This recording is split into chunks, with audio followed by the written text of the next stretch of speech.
لیکن مجھے معاف کریں آپ، آج کل کی اولادیں اپنی ماں کو مارتی ہیں۔ میرے دوست ہیں مستقیم چشتی صاحب کہنے لگے آصف بھائی میرے محلے میں ایک صاحب بیلٹ سے اپنی ماں کو مار رہے تھے، اپنے کمر کی بیلٹ سے اپنی ماں کو مار رہے تھے۔ اللہ اکبر، اتنا افسوس ہوا مجھ کو۔ میں ایک دوست کے گھر پہ گیا تھا اور میں نے ان سے کہا کہ امی کیسی ہیں، تو رونے لگے وہ۔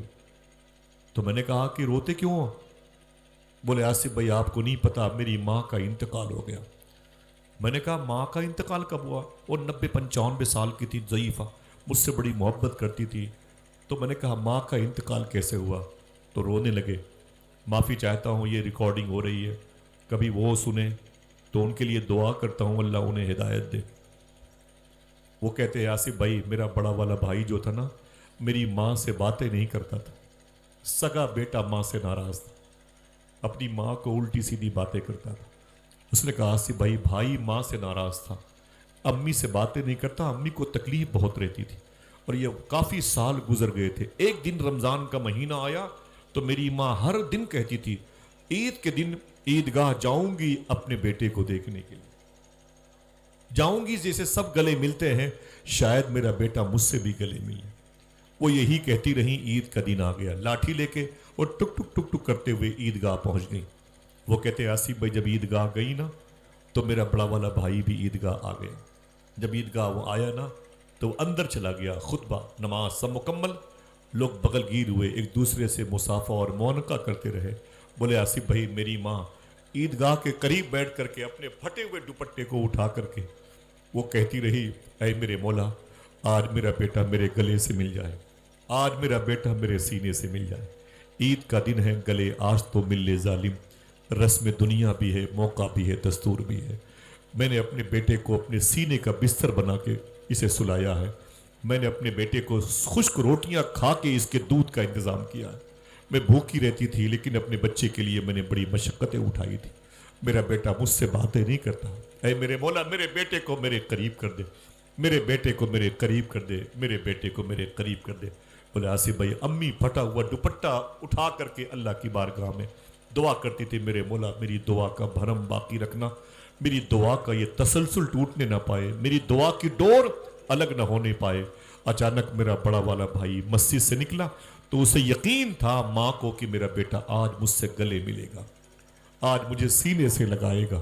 اللہ اکبر۔ لیکن کہتا آصف بھائی جیسے میرا بھائی مسجد کے باہر نکلا، جب ماں نے اپنے بازوؤں کو پھیلایا تو اس نے ماں کو گھور کے دیکھا، گھور کے دیکھا ماں کو، زور سے اس نے اپنا پیر پٹک کر کے اپنے گھر کی طرف چلا گیا۔ بولے دشمنوں سے ملا امی سے نہ ملا، پڑوسیوں سے ملا ماں سے نہ ملا، سب سے ہنس ہنس کے باتیں کی لیکن ماں سے مخاطب نہ ہوا۔ بولے آصف بھائی میری ماں کو عیدگاہ کے سامنے تکلیف شروع ہوئی اور زمین پر گرنے لگی، میں نے اسے بڑی مشکلوں سے سہارا دیا، اسے لے کر کے میں اپنی ماں کو گھر پہ آیا۔ میں نے کہا میری ماں مترو سوئیاں کھا لے، اس نے کہا کیا کھا لوں؟ میرے جسم کا ایک ٹکڑا ہے میرا بیٹا، وہ مجھ سے محبت نہیں کرتا لیکن میں تو اس سے محبت کرتی ہوں، وہ مجھ سے ناراض ہے لیکن میں تو اس سے ناراض نہیں، اسے پتہ نہیں کس بات کی تکلیف ہے، عید کا دن اس سے مجھ سے باتیں نہیں کی۔ بس آصف بھائی میری ماں تڑپتی رہی تڑپتی رہی تڑپتی رہی۔ صاحبو اگر یہ بات آپ کے ذہن پہ رہے تو اسے بھولنا نہیں۔ وہ کہتا ہے داہنا ہاتھ میری ماں نے اپنے سینے پر سہلانا شروع کیا اور اس کے تھوڑی دیر کے بعد میری ماں کا ہارٹ اٹیک ہو گیا، میری ہی گود میں میری نگاہوں کے سامنے عید کے دن عید کی نماز کے بعد میری ماں کا انتقال ہو گیا۔ صرف اس جھٹکے میں میری ماں کا انتقال ہو گیا کہ بیٹا مجھ سے بات نہیں کرتا۔ آج یہ عالم ہے کہ بچے ماں سے بات نہیں کرتے، رات کے 12 بجے 1 بجے گھروں سے باہر لوڈو کھیلنے، پب جی گیم کھیلنے، نشے کی دکانوں پر ہے، بائک لے کے اس ڈھابے سے اس ڈھابے پر گھوم رہے ہیں، کہیں ویڈیوز لگی ہوئی، کہیں موبائل کے ذریعے تفریح ہو رہی ہے، کوئی پوچھنے والا نہیں کہ میرے بچے کہاں جا رہے ہیں۔ وعدہ کرو اپنے بچوں کو اچھی تربیت دیں گے انشاءاللہ۔ اچھا وہ اپنے ہاتھوں کو اٹھائیں جن کی مائیں زندہ ہیں، اٹھائیں ماشاءاللہ، ذرا زور سے بولے اے اللہ تیرا شکر ہے، ایسی بولیں گے؟ اتنے لوگ ہیں آواز اونچی آنی چاہیے، ماں زندہ ہے، اونچی بولے اے اللہ تیرا شکر ہے، ماں بڑی نعمت ہے، بہت بڑی نعمت ہے۔ وعدہ کرو ماں سے محبت کرو گے انشاءاللہ۔ سرکار محبوب الہی فرماتے ہیں جب تک میری ماں زندہ تھی میرا کوئی کام رکا نہیں، اور جب ماں کا انتقال ہو گیا تب بھی کوئی کام رکا نہیں. کسی نے کہا ماں کے انتقال کے بعد کام کیسے ہوتا تھا؟ آپ نے فرمایا میں ماں کی قبر پہ جاتا تھا, اوپر بیٹھ کے دعا کرتا تھا, نیچے میری ماں آمین کہتی تھی, میرا کام ہو جایا کرتا تھا. آج ماں کی قبروں پہ لوگ نہیں جاتے. 4 سال کے بعد الہ آباد میں منصور پارک کے قریب میں ایک قبرستان پر بیٹھ کے کچھ لوگ لوڈو کھیل رہے تھے, تاش کھیل رہے تھے, مسلمانوں کے بچے. ایک صاحب نے کہا تجھے شرم نہیں آتی؟ یہ قبروں پہ بیٹھا ہوا ہے اور تیرے باپ کی قبر ہے یہ. اس نے کہا نا میرے باپ کی نہیں ہے, باپ کی نہیں. بولے نا یہ تیرے باپ کی قبر ہے. جب تحقیق ہوئی تو پتا چلا سگا بیٹا اپنے سگے باپ کی قبر پہ بیٹھ کے تاش کھیل رہا. صاحبو اس ڈھرے کو کیسے تبدیل کیا جائے؟ اس اجڑی ہوئی وادیوں کو راہ راست پر کیسے ان قلیل تنخواہوں پہ علماء کرام اور کیا ان کی جان لیں گے؟ آپ مجھے بتائیں. آپ یہ ہماری اور آپ کی ذمہ داری بنتی ہے. صوفی سلطان میاں فرماتے ہیں کہ بچیاں آوارہ ہوں, لڑکے ماں باپ کی باتیں نہ مانیں تو انہیں کسی دعا تویز کرنے والے کے پاس مت لے جاؤ, انہیں کہیں لے کے کسی عامل کسی بندش کرنے والے کے پاس مت لے کے جاؤ. انہیں سب سے پہلے یہ سوچنے پر مجبور کرو کہ کیا ہم نے دسترخوان پر کوئی حرام کا لقمہ کھلا دیا ہے جو میری نسلیں آوارہ ہو رہی. یہ ماں باپ کی ذمہ داری بنتی ہے. وعدہ کرو اپنی نسلوں کو حلال کھلائیں گے انشاءاللہ. دل سے بولے انشاءاللہ. حضور غوث اعظم کا بڑا ذکر ہوتا ہے. بڑا ذکر کرنے کے لیے میں زندہ ہوں اور آپ سننے کے لیے زندہ ہیں. کئی گھنٹوں کی گفتگو ہو سکتی ہے سیدنا شیخ کے حوالے سے, لیکن غوث اعظم فرماتے تم 2 کام کرو, سچ بولتے رہو اور حلال کھاتے رہو. عبد القادر تمہاری بخشش کی ذمہ داری لے لیتا. دعا کرو انشاءاللہ اس پر عمل کریں گے. دل سے بولے. آج لیکن ہمارے یہاں عمل نہیں ہے, تربیت اچھی نہیں ہے. ہر 6 مہینے کا بچہ موبائل لیے بیٹھا ہوا ہے. اسے بیٹھنا کیا آتا ہے؟ وہ لیٹا ہوا ہے موبائل دیکھ رہا ہے. اللہ اکبر. جب سوچو کہ 6 سال کا ہوگا تو یہ مریخ پہ قبضہ کرے گا. یہ 6 سال کا ہوگا نا تو یہ دنیا کی سب سے آخری سرحدوں پہ چلا جائے گا. اللہ, اپنے بیٹے کو برباد کر دیا ہم نے. وہ 6 سال کا بچہ ہے. ایک معلوم ہے کیا ہوا؟ توجہ ہے آپ کی بھائی؟ آپ مجھے بتائیں, میں تھوڑا سا ڈسٹرب ہوں اندر سے, تھوڑی سی مجھے پتہ نہیں کیوں الجھن ہے. جلسے میں روحانیت پیدا ہونی چاہیے. جب حضور کا ذکر ہو تو لگے کہ حضور ہے. جب غوث پاک کی باتیں ہوں تو پھر لگے کہ غوث پاک ہے. جب غریب نواز کا تذکرہ ہو تو ان کے فیضان کی موجودگی کا احساس ہو, رسمی طور پر نہیں. کوئی آئے کوئی جائے, کوئی ہنسی کوئی مذاق, نہ بابا.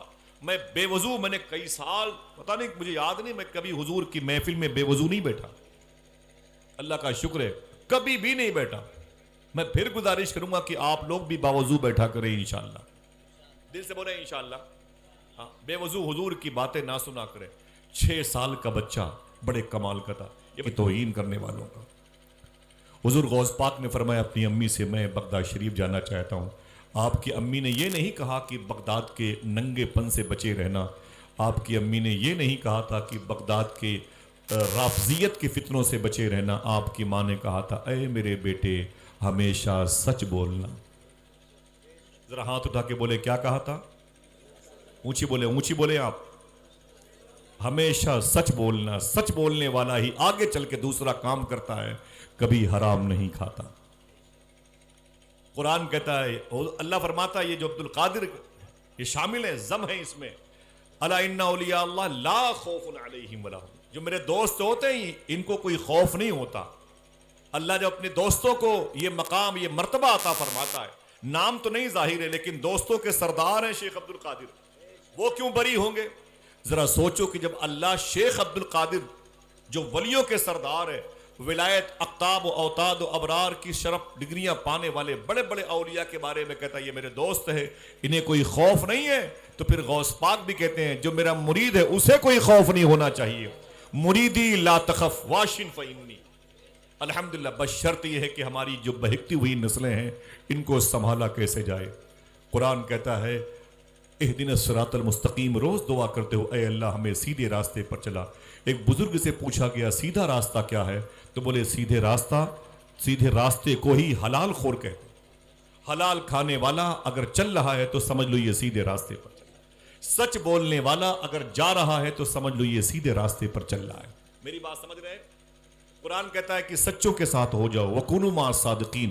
اگر آپ نے کسی سچے کا دامن تھام لیا تو سمجھ لو آپ حلال کھانے والوں کے قریب ہیں اور سچ بولنے والوں کے قریب ہیں, اور آپ کامیاب اور کامراں رہیں گے انشاءاللہ. کہہ دیں ہاتھ اٹھا کے بولے انشاءاللہ. 11:15 بج رہے ہیں. ظاہر سی بات ہے یہ تقریر کے ختم ہونے کا وقت ہے, لیکن پھر اس گزارش ہے کہ بیٹھے رہیے گا. پوری دنیا آپ کے جسم کو نوچنا چاہتی ہے, پوری دنیا آپ کے جسم کو خرید کر کے اپنے بیڈ کی زینت بنانا چاہتی ہے. پوری دنیا میں آپ کے بچوں کے گردے بیچے جا رہے ہیں, آپ کے بچوں کی آنکھیں نکال کر کے وہ جو ہے سپلائی کی جا رہی ہے. ہمیں خبر تک نہیں, ہمارے عقیدے خریدے جا رہے ہیں. نعت کی محفلوں میں آئے تب بھی ہمارے اندر وہی بے ہنگم سی بھی فضا موجود ہے. دعا کرو اللہ ہمیں کچھ سیکھنے کی توفیق عطا فرمائے. آمین کہہ دو انشاءاللہ. آمین. بیٹھیں گے, تھوڑی سی بات سنیں گے انشاءاللہ. ہاں, آپ کہتے ہیں سیدھے راستے پر چلا. میرا سوال ہے سیدھا راستہ کسے کہتے ہیں؟ آپ اپنے بچوں کو بتایا ہے کہ میرے بچے انگریزی میں ٹاپ کر لے, اے میرے بچے میتھ میں ٹاپ کر لے, اے میرے بیٹے تو جغرافیہ میں ٹاپ کر لے, اے میرے بیٹے اسپورٹس میں کرکٹ میں ٹاپ کر لے, بالنگ اچھی کرتا ہے اس میں ٹاپ کر لے. کبھی آپ نے کہا بیٹنگ اچھی کرتا ہے, والی بال بہت اچھا کھیلتا ہے, میرا بیٹا فٹ بالر بہت اچھا, اے میرے بیٹے اس میں ٹاپ کر لے. کبھی آپ نے کہا کہ اے میرے بیٹے تو حضور پر درود پڑھا کر عشق رسول بننے میں اپنے دوستوں سے ٹاپ کر لے, عاشق رسول بننے میں تو اپنے قبیلے کے لوگوں سے اوپر چلا جا. کبھی ہم نے کہا نہیں کہا. ہم نے اپنے بچوں کو حضور کا عاشق نہیں بنایا. ہم نے اپنے بچوں کو جو تعلیم دی وہ ہماری جنازے کو بھی, جب یہ کاندھا دیں گے نا ہمارے جنازے کو, تب بھی یہ موبائل کی دنیا میں ڈوبے رہیں گے. انہیں خبر نہیں ہوگی کہ میرے کاندھے پر میرے باپ کا جنازہ جا رہا ہے. ماں کی قبروں پہ جوتے پہن کے کھڑے ہوں گے اور لوڈو کھیلتے ہوں گے ہمارے بچے. جو تعلیم ہم نے دی ہے ہمیں پتہ نہیں ہے. ابھی ماضی قریب میں ایک بزرگ ہیں, ان کا نام ہے خواجہ غلام غوث ہزاروی رحمۃ اللہ تعالی علیہ.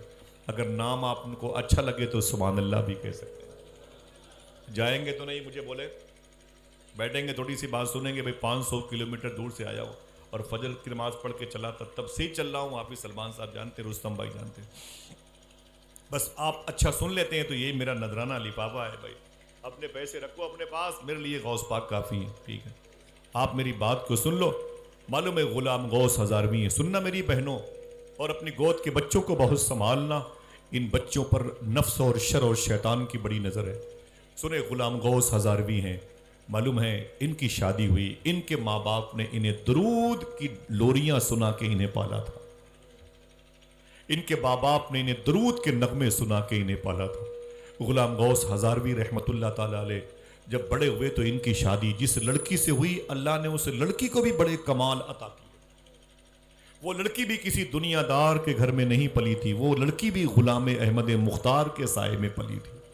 جب یہ لڑکی بڑی ہوئی تو اس کی شادی حضرت غلام غوث ہزاروی رحمۃ اللہ تعالی علیہ کے ساتھ ہوئی. اس کی آواز کم کریں بھائی جان, ہاں آواز کم کریں, سنیں بس غور سے سنیں. غلام غوث ہزاروی رحمۃ اللہ تعالی علیہ کی جب شادی ہوئی تو لڑکی بڑی خوبصورت تھی. ایک بات بتا دوں آپ سے, اگر نیتیں اچھی ہوتی ہیں تو نسلیں اچھی ہوتی ہیں. میری بات سمجھ میں آئی؟ اگر نیتیں اچھی ہوتی ہیں تو نسلیں اچھی ہوتی ہیں. یہ رم اللہ, غازہ, خان یونس جو فلسطین سے تقریباً 155-60 کلومیٹر پر ہے, رم اللہ, غازہ, خان یونس, یہ فلسطین کا. اسی کے قریب میں نبہان ایک علاقہ ہے, وہاں ایک بزرگ تھے, ان کا نام تھا شیخ یوسف بن اسماعیل نبہانی. شیخ یوسف ان کا نام تھا, باپ کا نام تھا اسماعیل, ان کے شہر کا نام تھا نبہان. بڑے عظیم الشان بزرگ تھے. جس لڑکی سے ان کی شادی ہوئی وہ لڑکی بڑی خوبصورت تھی. جب وہ تھوڑا سا کافی دن ہوا تو اس لڑکی کی سہیلی نے ملاقات کی. بولے آپ کی شادی ہو گئی بہن؟ بولے ہاں میری شادی ہو گئی.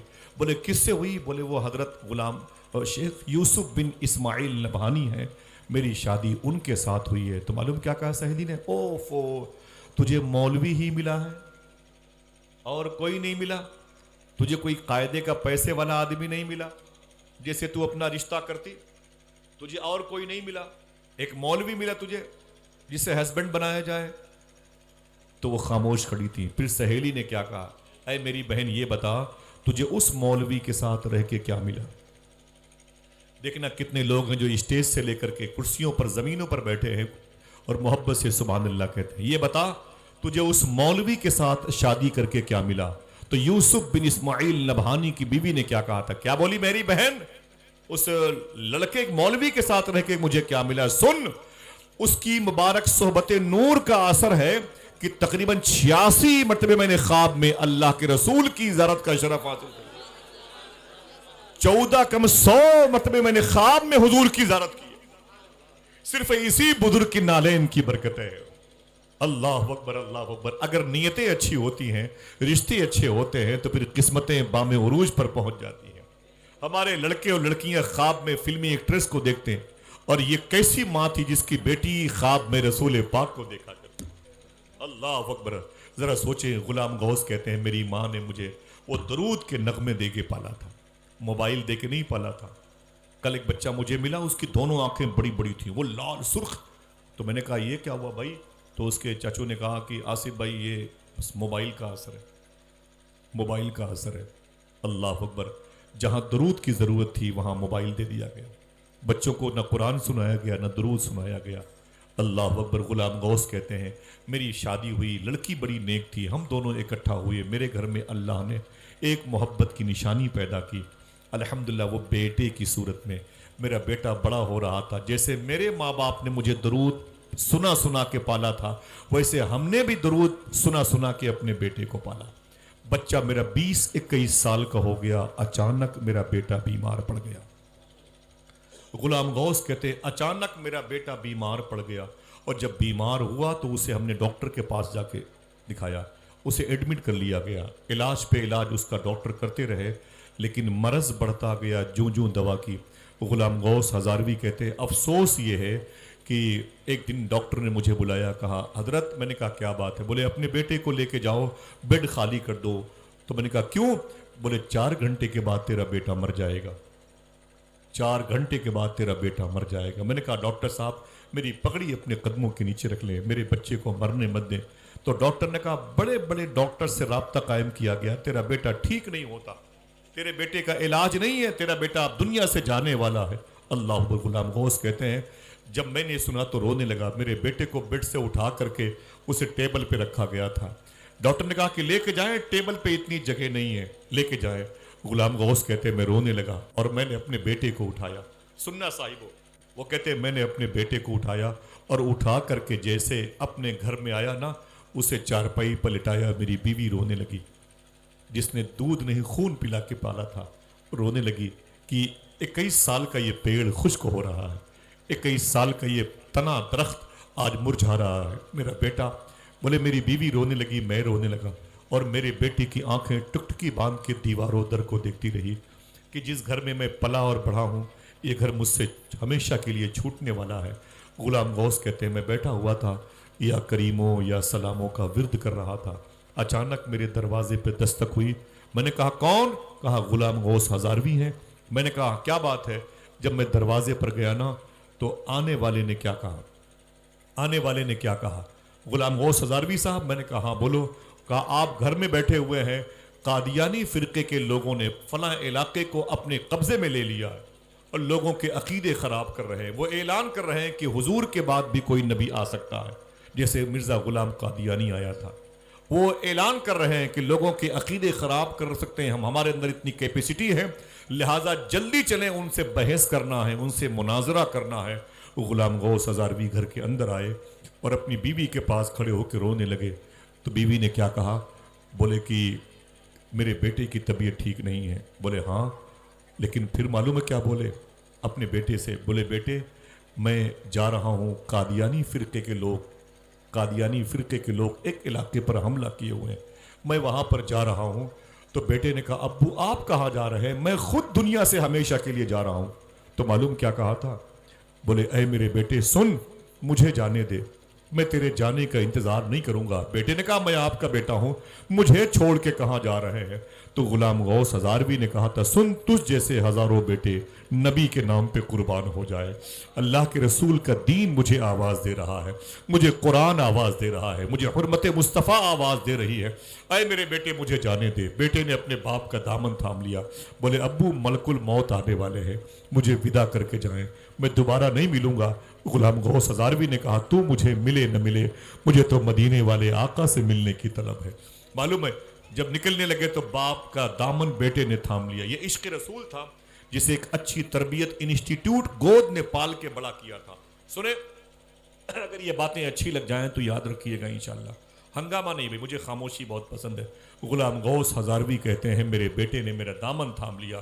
جب دامن تھام لیا تو میں نے کہا میرے بیٹے مجھ پر اگر تو ایک احسان کرنا چاہتا ہے تو وہ کر لے. اس نے کہا کیا؟ تو میں نے کہا کہ اگر تیرا انتقال ہو جائے اور قبر میں تیری حضور تشریف لائیں، جب حضور سے ملاقات ہو تو حضور سے کہنا کہ میرے ابو نے آپ کو سلام عرض کیا۔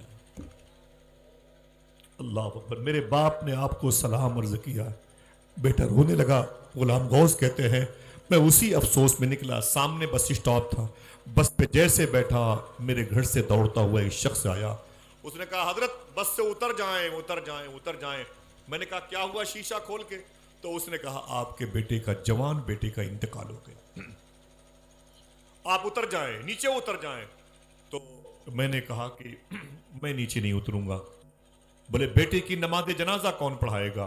تو میں نے کہا نماز جنازہ یہ فرض کفایہ ہے اور نبی کا عشق فرض عین ہے، میں نبی کے دین کو مرنے نہیں دوں گا، جا کے میرے بیٹے کو دفن کر دینا، لیکن میں بس سے نہیں اتروں گا۔ غلام غوث کہتے ہیں میرے دل میں بیٹے کی محبت تھی، لیکن اس محبت پر حضور کی محبت حاوی تھی۔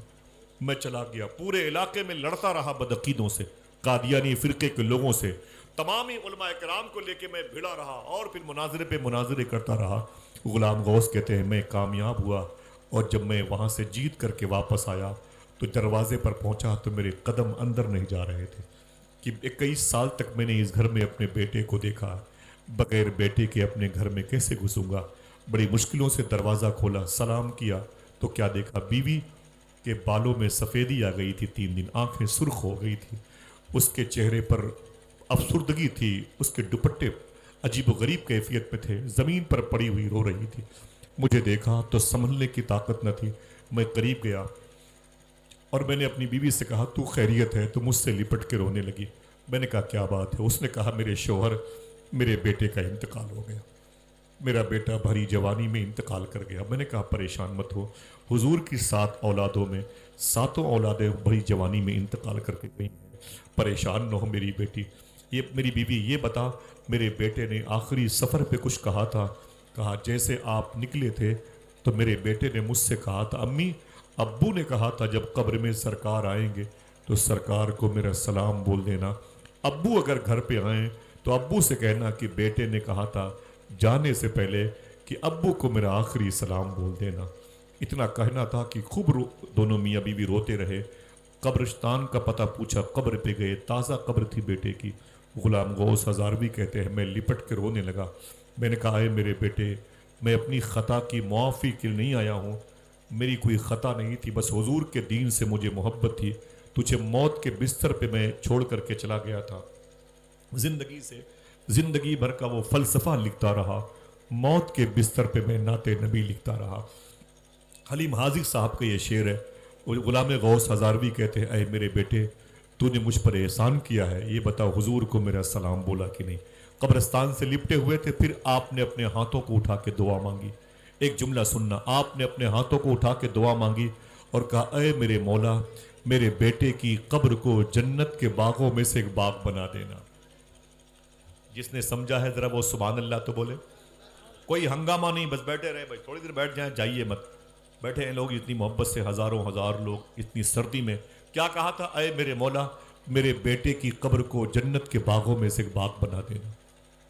یہ ماں ہوتی ہے، یہ باپ ہوتا ہے جو اپنے بیٹے سے بڑی محبت کرتا ہے۔